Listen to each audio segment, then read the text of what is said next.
عزیزاً جناب محمد تجمل حسین صاحب اور ان کے اہل خانہ قابل مبارکباد ہیں، جنہوں نے یہ محفل مبارک میلاد مصطفیٰ صلی اللہ علیہ وسلم کے سلسلے میں یہاں اپنے گھر میں سجائی ہے۔ اللہ تبارک و تعالی اس میلاد کی برکتوں سے ان کے گھر بار کو اپنی رحمتوں سے مالا مال فرمائے، اور ہمیں اور آپ کو بھی اس کی برکتیں عطا فرمائے۔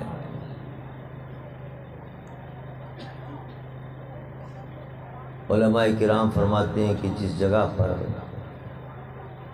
ایک بار میلاد کی محفل سج جاتی ہے، وہاں سال بھر تک اللہ کی رحمتیں نازل ہوتی رہتی ہیں۔ اسی لیے میں نے تجمل صاحب سے کہا کہ اپنے گھر میں محفل رکھیے، تاکہ اس کی برکتوں سے آپ کا گھر بھی جگمگا جائے۔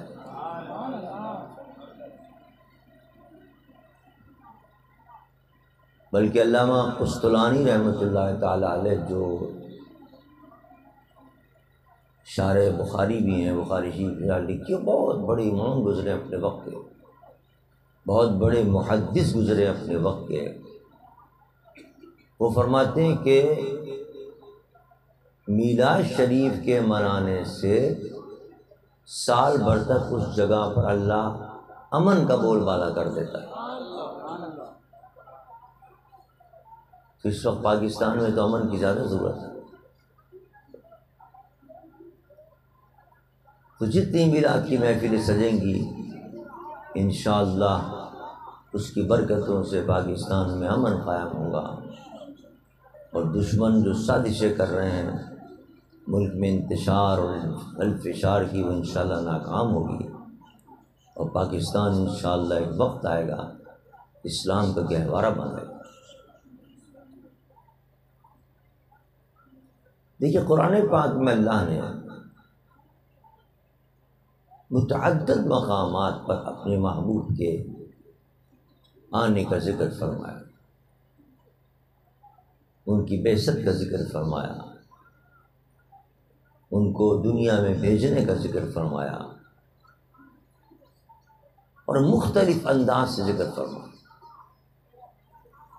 یہ جو میں نے معروف آیت مقدسہ تلاوت کرنے کی سعادت حاصل کی ہے،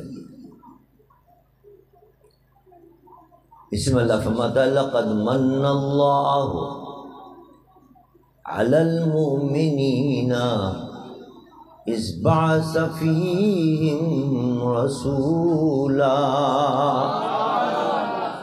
پیچھے تک جو بیٹھے کہتے ہیں سبحان اللہ، سب عاشق مصطفیٰ بیٹھے ہیں اور میلاد سننے کے لیے بیٹھے ہیں، تو ذرا محبت سے بیٹھے ہیں تاکہ سننے کا سنانے کا مزہ آئے اور حضور کی رضا حاصل ہو جائے، اور اس محفل پر اللہ کی رحمتیں نازل ہوں۔ محبت سے بیٹھیں گے، قرآن کی تلاوت ہو، سبحان اللہ بلند آواز سے کہہ جائے۔ اللہ فرماتا ہے لَقَدْ مَنَّ اللَّهُ عَلَى الْمُؤْمِنِينَ إِذْ بَعَثَ فِيهِمْ رَسُولًا۔ اللہ تعالیٰ نے بہت بڑا احسان کیا ہے مومنوں پر کہ ان میں ایک عظمت والا رسول مبعوث فرما دیا۔ اس کی شان کیا ہے؟ رسولا من انفسہم یتلو علیہم آیاتہ ویزکیہم وَيُعَلِّمُهُمُ الْكِتَابَ وَالْحِكْمَةَ۔ اس کی شان یہ کہ وہ تمہیں میں سے ہے، آیتیں پڑھ کر تلاوت کر کے تمہیں سناتا ہے، تمہارا تزکیہ کرتا ہے، تمہیں پاک کرتا ہے گناہوں سے، اور تمہیں کتاب و حکمت کی تعلیم دیتا ہے۔ وَإِن كَانُوا مِن قَبْلُ لَفِي ضَلَالٍ مُبِينٍ۔ جبکہ ان کے آنے سے پہلے تم کلی گمراہی میں پڑے ہوئے تھے، ہم نے اپنا محبوب بھیجا اور اس محبوب کے ذریعے تمہیں ہدایت عطا فرمائی۔ یہ اس آیت مقدسہ کا مفہوم اور ترجمہ ہے جو میں نے آپ کے سامنے پیش کیا۔ اب یہاں دیکھیے اللہ نے اپنے محبوب کو مبعوث فرمایا اور اس عالم کون و مکان میں جلوگر فرمایا، اور اس کے لیے فرمایا لقد مننا کہ ہم نے مومنوں پر احسان کیا۔ اب احسان کے لیے عربی کے اندر کئی الفاظ آتے ہیں۔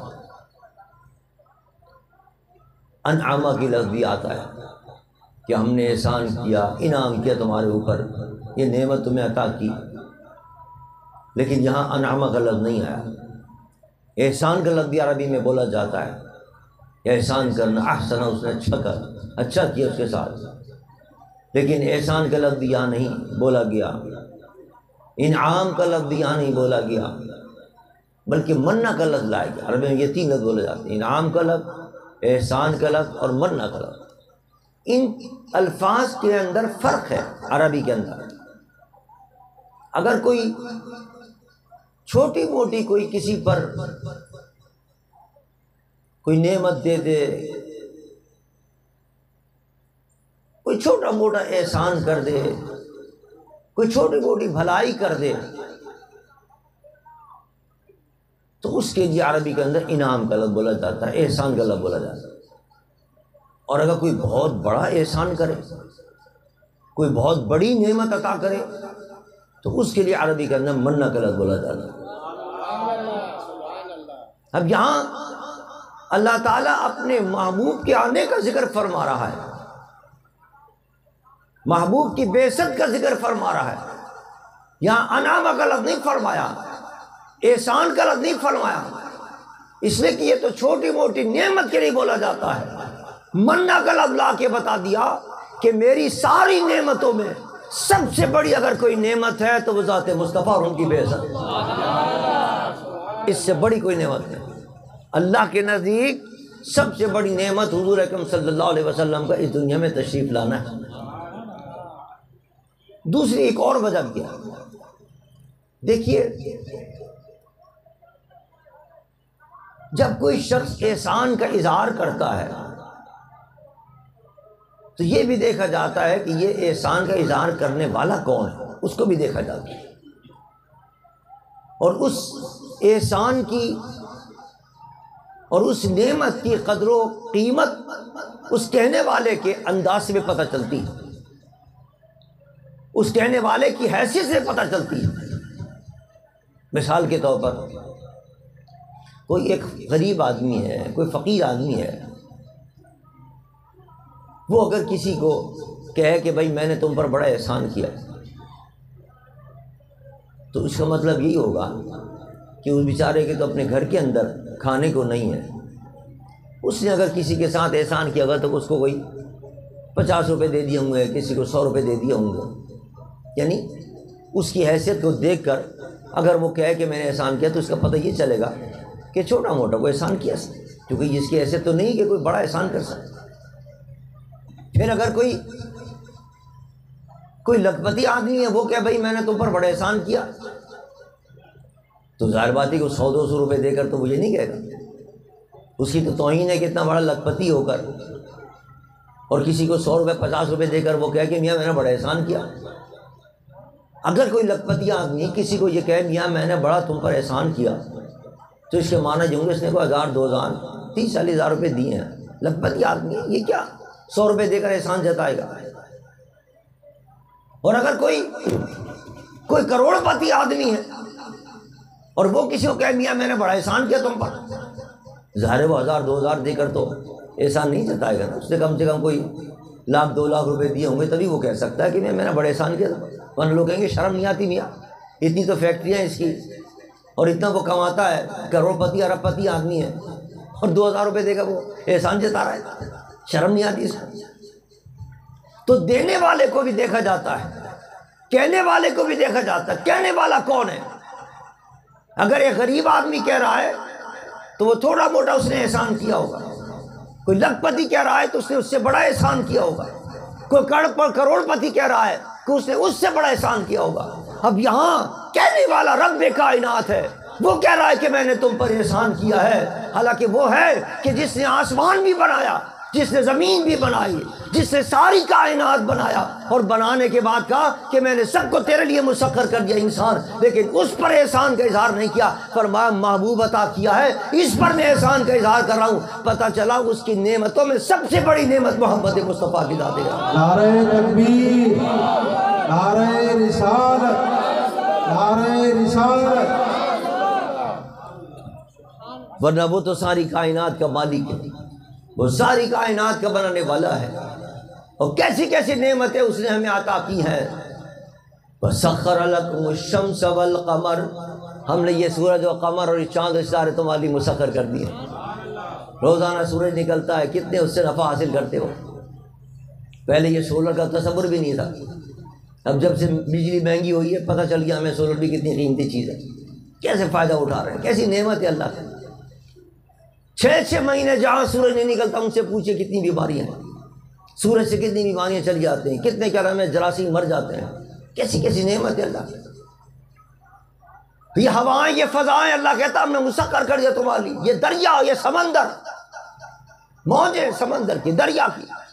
سیلاب آ گیا تھا، موجیں بے قابو ہو گئیں، بستی کی بستیاں اجڑ گئیں. دیہات کے دیہات سینکڑوں کی تعداد میں سب ہستی سے مٹ گئے. لیکن اللہ فرماتا ہے یہی سمندر، اس کے اندر موجیں ہیں، لیکن وہ ساری موجیں ہم نے تمہاری مسخر کر دی. اس کے اندر کشتیاں بھی چل رہی ہیں، اس کے اندر جہاز بھی چل رہے ہیں، ادھر سے آ رہے ہیں ادھر سے جا رہے ہیں، اس ملک سے ادھر اس ملک میں پہنچ گئے، اس ملک سے اس ملک میں پہنچ گئے. ہزاروں ٹن لے کر سامان جاتے ہیں.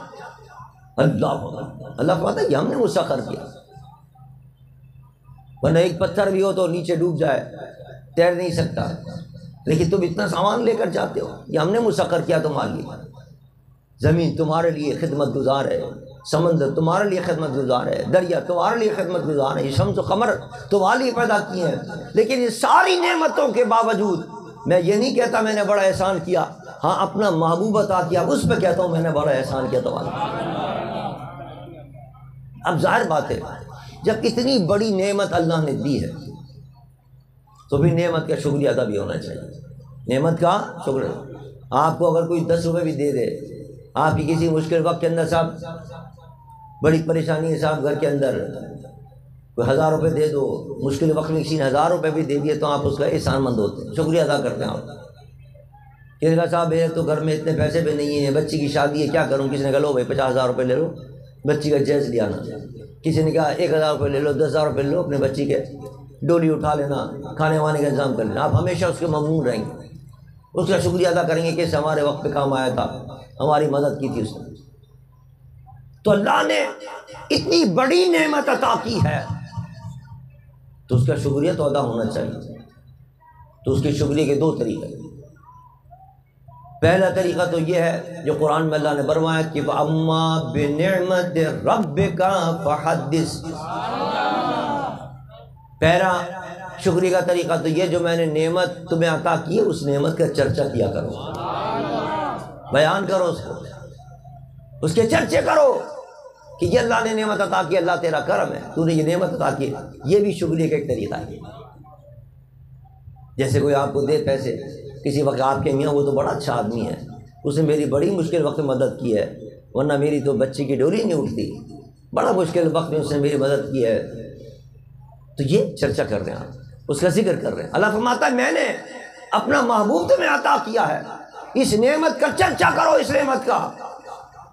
آج ہم یہ میلاد مصطفیٰ کی محفل سجا کے بیٹھے میں اپنے آقا کے آنے کا ذکر کر رہے ہیں، چرچا کر رہے ہیں، اس نعمت کا شکریہ ادا کر رہے ہیں.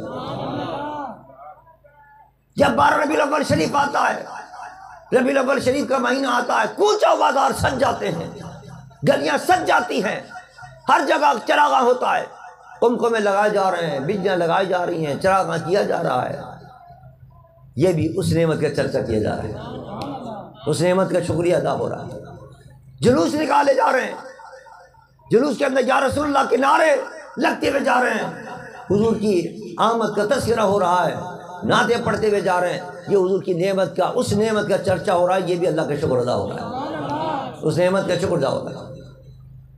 جھنڈے لگائے جا رہے ہیں، جلسے منعقد کیے جا رہے ہیں، اسٹیج سجائے جا رہے ہیں، یہ تمام جتنے بھی کام میلاد مصطفیٰ کے سلسلے میں کرتے ہیں، کہیں دیگیں لٹائی جا رہی ہیں، کہیں جناب شیرنی تقسیم کی جا رہی ہے، کہیں پھل تقسیم کیے جا رہے ہیں، جو کچھ کام بھی ہم میلاد مصطفیٰ کی خوشی کے اندر کرتے ہیں، اس نعمت عظمیٰ کا چرچا کر کے اللہ کے حکم پر عمل کر کے ثواب حاصل کر رہے ہیں، اس نعمت کا شکریہ ادا کر رہے ہوتے ہیں۔ ایک تو شکریہ ادا کرنے کا یہ طریقہ جو ہم نے اس ربیع الاول شریف میں آپ نے دیکھا، ہر ربیع الاول شریف میں آپ دیکھتے ہیں کہ ہم حضور کی میلاد شریف کا مہینہ آتے ہی تمام کوچ و بازار، گلیاں، گھر، مکان، مساجد سجاتے ہیں، جلسے کرتے ہیں، جلوس نکالتے ہیں، حضور کے نعرے لگاتے ہیں، دیگیں لٹاتے ہیں، کھانے تقسیم کرتے ہیں، یا آج محفل سجی ہوئی ہے، یہ سب اس نعمت کا ہم شکریہ ادا کر رہے ہیں۔ ایک طریقہ تو یہ ہے۔ دوسرا طریقہ کیا ہے؟ دوسرا طریقہ یہ ہے کہ جو نعمت اللہ نے دی ہے اس نعمت کی ہم قدر بھی کریں، یہ دوسرا طریقہ ہے۔ اگر نعمت ملی اور نعمت کی ہم قدر نہیں کر رہے تو یہ سمجھ لیجیے کہ آپ نے ناشکری کی، آپ شکر ادا نہیں کر رہے۔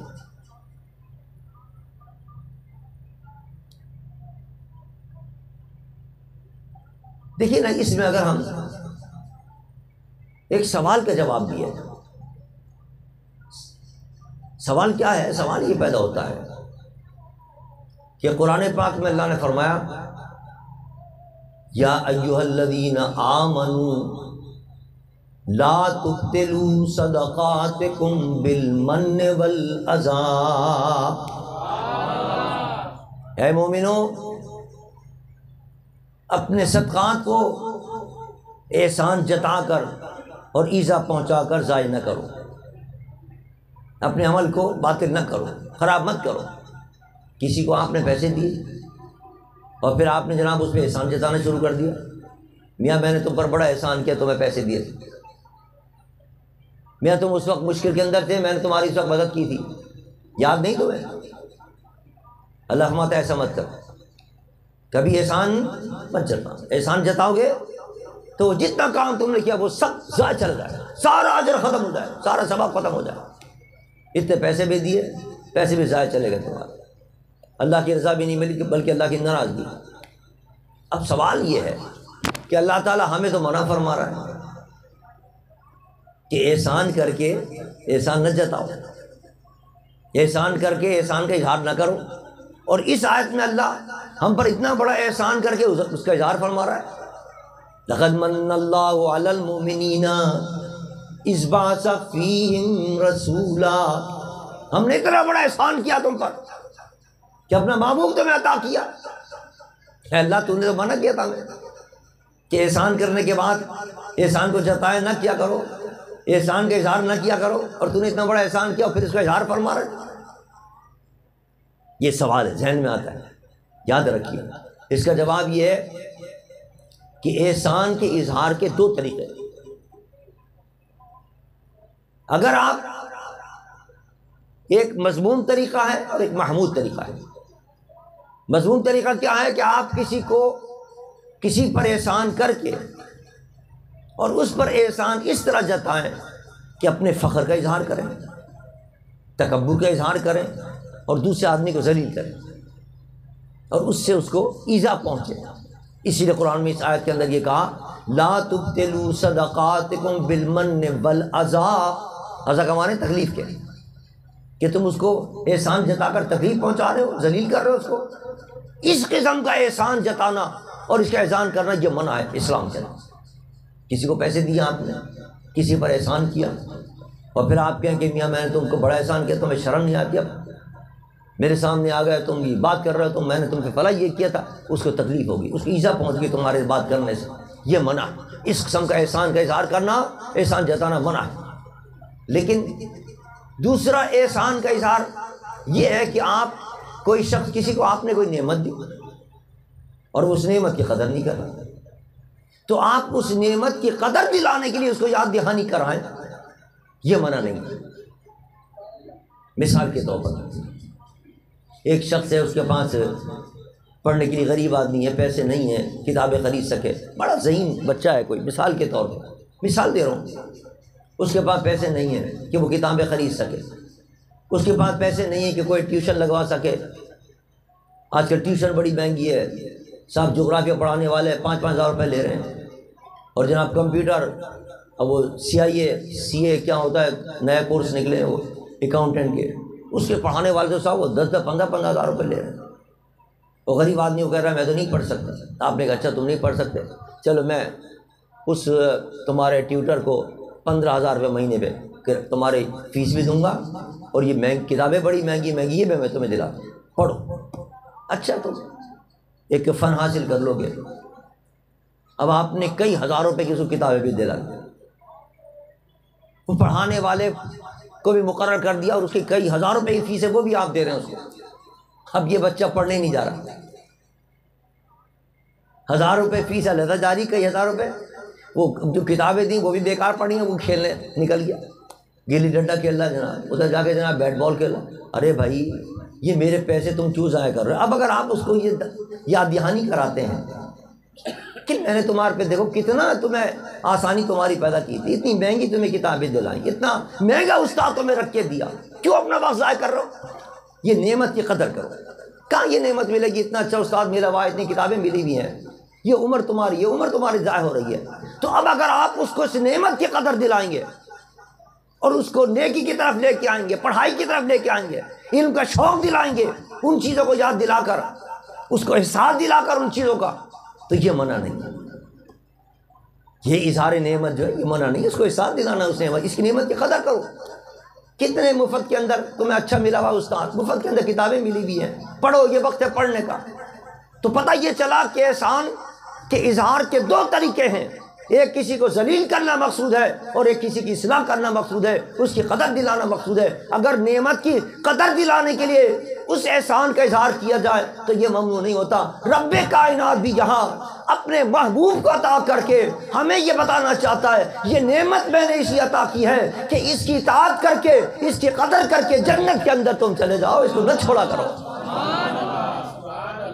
اب اگر کوئی شخص اس کی قدر نہ کرے اور ان کی اطاعت نہ کرے، اس کے لیے فرمایا، اس کے لیے اظہار نعمت کا اظہار ہو رہا ہے کہ اس نعمت کی قدر کر کے جنت کے اندر چلے جاؤ۔ اگر تم اس کی قدر نہیں کرو گے اور اس کی اطاعت نہیں کرو گے، یہ جو پیغام لے کے آیا ہے اس پیغام پر عمل نہیں کرو گے، تو سمجھ لو تم نے اس نعمت کی ناقدری کی۔ اب ہمیں دیکھنا چاہیے ہم کیا حضور کی اس نعمت کی قدر کر رہے ہیں۔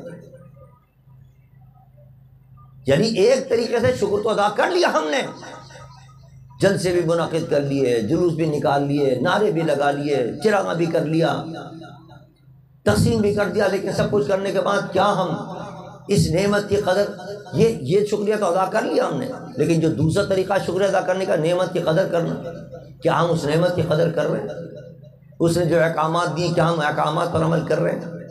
افسوس، اس نے تو آتے ہی سب سے پہلا پیغام دیا تھا کہ نماز سب سے اہم چیز ہے، سب سے اہم چیز۔ من ترک الصلاۃ متعمدا فقد کفر، سرکار فرماتے جس نے نماز چھوڑ دی وہ سمجھ لے گویا کافر ہو گئے، میری دین سے اس کا کوئی تعلق نہیں، اور پھر بھی ہم اپنے آپ کو مسلمان کہتے ہیں۔ اتنی سخت وعید کے بعد اس کی یہ کہ قدر کر رہے ہیں اللہ کے رسول کی، کہ اللہ کا رسول آ کر ہمیں ایک پیغام دے رہا ہے، نماز کا حکم دے رہا ہے، اور ہم نماز نہیں پڑھ رہے، نماز کو چھوڑے بیٹھے۔ کہا کہ مسلمان کیسے مسلمان؟ مسلمان اگر صحیح ہے تو اس نعمت کی قدر کر، نعمت کی قدر یہ جو اس کے احکامات ہیں، نماز کا حکم آ گیا، نماز پابندی سے ادا کر، رمضان کے اندر روزے رکھنے کا حکم آ گیا، اب ہمیں یہ نہیں سوچنا چاہیے کہ اب گرمی ہو رہی ہے، بات کی طرح صاحب بڑی گرمی ہے، مئی جون میں آ رہے ہیں آج کل، تو رمضان کون رمضان کے روزے رکھے گا؟ نہیں، ایک روزہ بھی اگر رمضان کا چھوڑ دیا، حضور فرماتے ہیں سارے عمر بھی اگر روزہ رکھو گے تو اس رمضان کے ایک روزے کے برابری نہیں ہو سکتی، اتنا قیمتی روزہ۔ لیکن رمضان کے روزے ہم چھوڑ دیتے، رمضان کے روزے ہم نہیں رکھتے، قدر نہیں کر رہے، اس نعمت کی قدر نہیں۔ اس لیے فرمایا لقد من اللہ، میں نے احسان کیا تم پر، اتنی اپنی چیزیں قیمتی دی ہے اور پھر بھی تم قدر نہیں کر رہے۔ حج کا حکم آیا، بہت سے لوگوں نے حج ہی نہیں کیا، بہت سے لوگ جناب زکوٰۃ ادا نہیں کرتے، فصلیں ہوتی ہیں اس میں سے کیا نام ہے اپنے ادا نہیں کرتے، کیا نام ہے، فصلوں میں سے جو عشر اللہ نے رکھا ہے تم پر لازم، وہ ادا نہیں کرتے۔ یہ وہ چیزیں ہیں کہ جو فرائض میں سے کچھ چیزیں، محرمات میں سے حرام چیز، انہوں نے فرمایا یہ مت کرنا، یہ کر کے مجھے ایزا نہ پہنچانا۔ شراب پینے کو حرام قرار دے دیا، زنا کو حرام قرار دے دیا، بدکاریوں کو، فحاشی عریانی کو حرام قرار دے دیا گیا، جھوٹ بولنا، غیبت کرنا، کسی کا مال ہضم کر جانا، کرپشن کرنا، کسی کی جائیداد پہ قبضہ کر لینا، کسی کو ایذا پہنچانا، تکلیف پہنچانا، کسی کو گالی دینا، یہ سب چیزیں حرام۔ زندگی پر ہم نگاہ ڈالیں کہ کتنے لوگوں کو ہم ایذا پہنچاتے ہیں اپنی زبان سے۔ حضور نے فرمایا کہ المسلم من سلم المسلمون من لسانہ و یدہ، مسلمان کہلانے کا مستحق وہ ہے جس کے ہاتھ سے بھی اور جس کی زبان سے بھی دوسرا مسلمان بھائی سلامت رہے۔ اگر تمہاری زبان سے کسی مسلمان بھائی کو ایذا اور تکلیف پہنچ رہی ہے تو تم مسلمان کہنے کے قابل نہیں۔ اگر تمہارے ہاتھ سے کوئی تکلیف پہنچی ہے تب بھی تم مسلمان کہلانے کے مستحق نہیں۔ مسلمان وہی ہے جس کے ہاتھ سے بھی اس کا مسلمان بھائی سلامت رہے اور اس کی زبان سے بھی سلامت رہے۔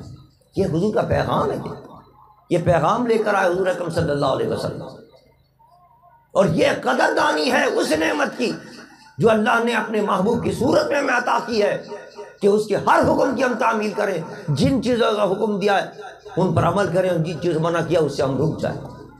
تو سمجھ لیجیے ہم نے اپنے محبوب آقا کے جو نعمت اللہ نے عطا کی تھی اسی قدر کر لیا، اور پھر جو قدر کرتا ہے، جو نعمت کی شکر ادا کرتا ہے، اللہ فرماتا ہے لئن شکرتم لازیدنکم ولئن کفرتم ان عذابی لشدید، جو میری نعمتوں کا شکر ادا کرتا ہے پھر میں اس کی اور نعمتوں میں اضافہ کر دیتا ہوں۔ اگر حضور کے ارشادات پر آپ عمل کریں گے تو اللہ نے جو آپ کو نعمتیں دی ان نعمتوں میں اضافہ ہو جائے گا، اور نہیں کریں گے شکریہ ادا تو اللہ فرماتا ہے میرا عذاب بھی بہت سخت ہے۔ یہ جو عذاب آ رہے ہیں آپ نے دیکھا سندھ میں کتنی بلا کا سیلاب آیا تھا، تباہ ہو گئے، گاؤں کے گاؤں تباہ ہو گئے، سینکڑوں دیہات تباہ ہو گئے، لاکھوں کی تعداد کے اندر مویشی، مال مویشی وہ سب ضائع ہو گئے، کھیت اجڑ گئے سارے کے سارے۔ یہ اللہ کا عذاب تھا، یہ اللہ کے اس نعمت کی ناشکری کرنے کی وجہ سے اللہ نے عذاب عطا کیا۔ کتنے لوگ ہیں جو نماز نہیں پڑھ رہے، کتنے لوگ ہیں جو اللہ کی اطاعت نہیں کر رہے، فحاشی عریانی کس طرح عام ہو گئی ہے اس ملک کے اندر، کیا عذاب نہیں آئیں گے اللہ کے؟ یہ جو اس قسم کی تنبیہات آتی ہیں اللہ کی طرف سے، افسوس یہ پھر بھی ہمیں عقل نہیں آتی، پھر بھی ہوش نہیں آتا کہ انسان سنور جائے، سدھر جائے، سنبھل جائے، کہ اللہ کا یہ عذاب آیا کہ اس سے بڑا عذاب نہ آ جائے۔ اس سے ہم سے تو اچھی پچھلی قومیں تھیں، حضرت یونس علیہ السلام کی قوم پر جب عذاب آنے لگا اور انہوں نے دیکھا گھٹائیں آ رہی ہیں، ان کو وہ عذاب آنے والا، سب دوڑ کے گئے میدان میں، جا کے سب سجدے میں گر پڑے اور اللہ کی بارگاہ میں کہ مولا ہم توبہ کرتے اب نہیں کریں گے وہ کام، ہمیں معاف کر دے۔ عذاب ٹل گیا، عذاب نہیں آیا، بچ گئے وہ سارے کے ساتھ، کام وہ چھوڑ دیا انہوں نے۔ اور یہاں حیران ہو گیا، کیا اللہ عذاب آ چکا ہے، دیکھ رہے اپنی آنکھوں سے تباہیوں بربادیاں، کئی زلزلے آ رہے ہیں، زمین پھٹ گئی، زمین پہ دھنس گئے بڑے بڑے گاؤں، سیلاب آ گیا، گاؤں کے گاؤں تباہ ہو گئے، دیکھ رہے اپنی آنکھوں سے، اور پھر وہی حرکت کر رہے ہیں، وہی کرپشن جاری ہے، وہی بدماشی جاری ہے، وہی عیاشیاں جاری ہیں، جو کچھ کر رہے تھے اس طوفان سے پہلے اور اس عذاب، اس سیلاب سے پہلے، اب بھی وہی سارے کام جاری، حتیٰ کہ سیلاب کے اندر وہ کام ہو رہے ہیں۔ باہر سے پیسہ آ رہا ہے مدد کے لیے، سب کھا رہے ہیں پیسہ، بیٹھ، ارے بھائی غریب کے لیے آیا پیسہ، یہ تو مت کھاؤ کم از کم، کرپشن بہت کر لی، کم سے اس کو تو چھوڑو۔ یعنی اللہ کا خوف ختم ہو گیا، ڈر ختم ہو گیا اللہ کا۔ بہرحال یہ میلاد شریف کا مہینہ اس لیے آیا ہے کہ ہم اپنے آقا کا میلاد منائیں، اور اللہ کے اس ارشاد کے مطابق کہ اللہ نے اپنی خاص نعمت ہمیں عطا کی ہے، نعمت عظمیٰ عطا کی ہے، اس نعمت عظمیٰ کا حق ادا کریں اور اس کی قدردانی کریں، اور اس کی قدردانی یہی ہے کہ اس کی محفلیں بھی سجائیں، اور محفلوں میں بیٹھ کر جو ذکر ہو حضور اکرم صلی اللہ علیہ وسلم کی تعلیمات پر، ان تعلیمات پر عمل کریں، اپنی دنیا بھی سنواریں، اپنی آخرت بھی سنواریں۔ قبر کی مشکل بھی آسان ہوگی، حشر کی مشکل بھی آسان ہوگی، اور دنیا کی مشکلیں بھی آسان ہو جائیں۔ آپ اگر چاہتے ہیں کہ آپ کی روزگار لگ جائے، روزگار کہاں مل رہا ہے؟ غربت بڑھتی چلی جا رہی ہے، نوکریاں نہیں مل رہی ہیں، جو تھیں ان لوگوں نے نکالنا شروع کر دیا لوگوں کو، کہاں سے ملے گا روزگار؟ حضور فرماتے ہیں نماز پابندی سے پڑھو، استغفار پابندی سے پڑھو، روزگار کا اللہ وہاں سے تمہارے ذریعہ بنائے گا جہاں تمہارا گمان بھی نہیں ہو سکتا۔ اللہ کے وعدے پر یقین رکھو۔ انسان کو چاہیے اپنے آقا سرور دو جہاں صلی اللہ علیہ وسلم کے ارشادات پر عمل کریں۔ ہم انشاءاللہ دنیا کی مشکلیں بھی آسان ہوں گی، قبر و حشر کی مشکلیں بھی آسان ہوں گی۔ اللہ تعالیٰ اس محفل کے اندر جتنے لوگ آئے ان سب کو اپنی برکتوں سے مالا مال فرمائے، اور صاحب خانہ کو بھی رحمتوں سے مالا مال فرمائے۔ کھڑے ہو جائیے، صلی اللہ علیہ وسلم پڑھیے۔